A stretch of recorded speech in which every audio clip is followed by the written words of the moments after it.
Mga boss, Castro sinabing mas nakakahiya ang maging anak ni dating Pangulong Duterte. Mayroon apat na anak si dating Pangulong FPRRD mga boss. Una dyan ay si Pulong, si Sara Baste, at yung si Katie Duterte mga boss. Siguro mga boss, no? Ang mga Duterte ay mayroon nang napatunayan sa ating bansang Pilipinas. Mula Davao, dinala ito sa pinakamataas na tungkulin sa ating bansang Pilipinas ang presidente.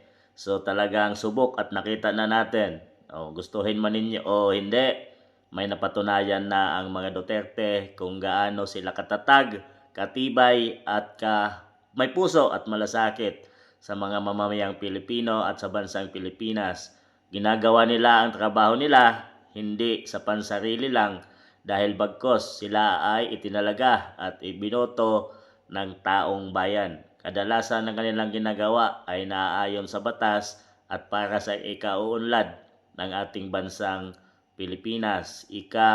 Lilinis at ikatatahimik ng ating bansang Pilipinas. Dating magulo ang Davao City mga boss at isa sa pinakamahirap na lugar sa ating bansang Pilipinas nang dahil sa matuwid at walang korupsyon na pamumuno ay naging maayos at naging kilala ang Davao City ngayon mga boss. Pinupuntahan ng mga investors, pinagkakatiwalaan dahil sa nakikita nila na safe na magkaroon o magnegosyo, maghanap buhay sa Davao City. So doon pa lang sa Davao City yan mga boss.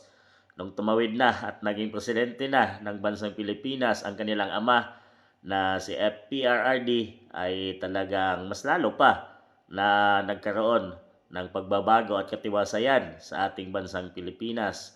Mga bel proyekto na hanggang ngayon ay napapakinabangan ng mamamayang Pilipino. Itinaya ni FPRRD ang kanyang buhay at nilabanan ang mga kalupitan at labis na laganap na pinagbabawal na gamot sa ating bansang Pilipinas, hindi para sa kanyang sarili, kundi yun nga ay kinapahamak na kanyang sarili ngayon dahil siya ay nakulong sa ICC dahil sa kanyang ginawang yan na ipinagtanggol lang niya ang mamamayang Pilipino at ng bagong henerasyon para malayo sa pinagbabawal ng bisyong yan mga boss.